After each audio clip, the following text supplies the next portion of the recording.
Assalamualaikum warahmatullahi wabarakatuh. Nama saya Bilal Saputra, nomor absen 12 dari kelas 9A.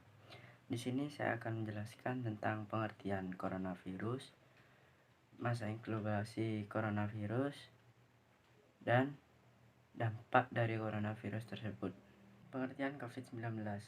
COVID-19 adalah penyakit yang disebabkan oleh infeksi virus SARS-CoV-2 pertama kali diidentifikasi di kota Wuhan di provinsi Hubei, Cina pada Desember 2019.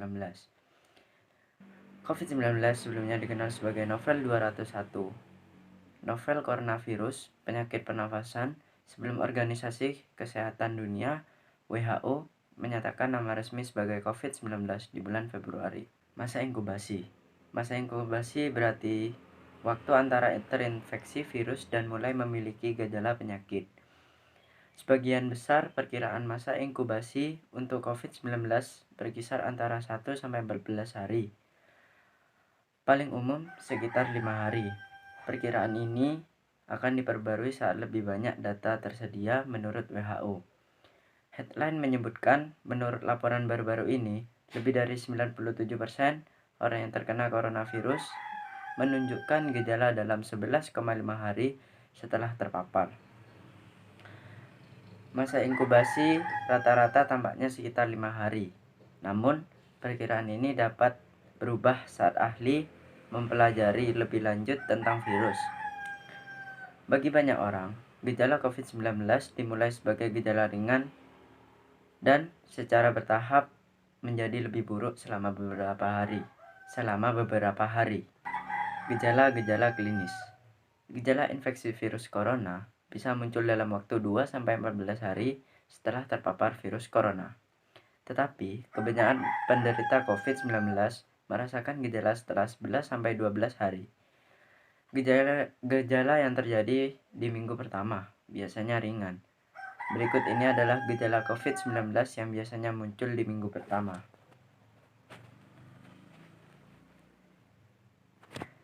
Yang pertama, demam sama dengan di atas sama dengan 380 derajat Celcius.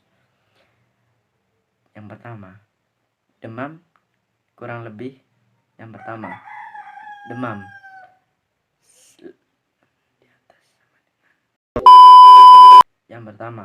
demam di atas sama dengan 380 derajat Celcius.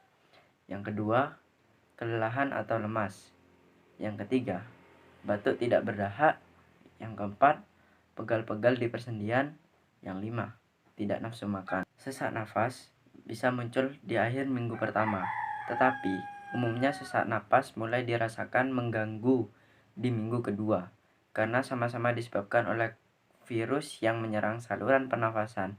Gejala awal COVID-19 juga bisa mirip dengan flu biasa, yaitu pilek, hidung tersumbat, sakit kepala, dan sakit tenggorokan. Beberapa gejala awal lainnya yang mungkin dirasakan oleh penderita COVID-19 meliputi rasa tidak nyaman di perut, mual, dan diare. Namun, gejala ini tidak khas dan jarang terjadi. Berikut dampak yang dihasilkan oleh virus corona tersebut. 1. Perut dan sistem pencernaan. Beberapa dari pasien COVID-19 juga mengeluhkan gejala lain seperti diare dan mual.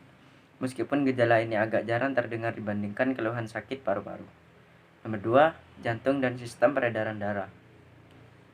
Dr. Laura mengatakan COVID-19 juga dapat mempengaruhi jantung dan pembuluh darah. Gejala-gejala yang ditimbulkan seperti detak jantung yang tidak teratur, aliran darah yang tidak memadai, atau tekanan darah cukup rendah sehingga pasien tersebut perlu mengonsumsi obat-obatan untuk penanganannya. Namun, sejauh ini belum ada ahli atau dokter yang memberikan pernyataan resmi bahwa COVID-19 bisa langsung menyerang jantung. Yang ketiga, hati. Ini karena ketika virus corona ada di peredaran darah, virus ini bisa masuk ke organ tubuh yang lainnya juga.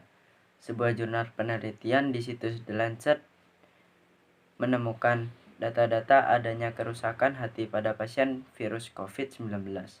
Namun, dokter sendiri belum dapat mengonfirmasikan apakah kerusakan itu disebabkan oleh virus atau obat yang diberikan selama proses pengobatan. Yang keempat, ginjal.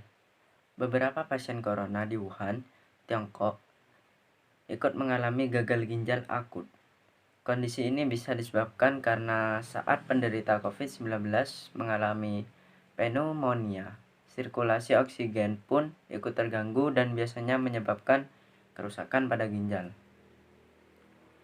Wabah COVID-19 memang tidak boleh dianggap sepele ya teman-teman, karena dampaknya yang buruk bagi tubuh.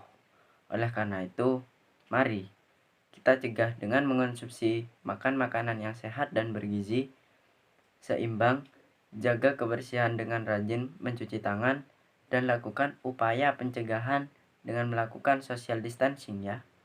Baik, itulah sedikit informasi dari saya. Kurang lebihnya mohon maaf. Wassalamualaikum warahmatullahi wabarakatuh.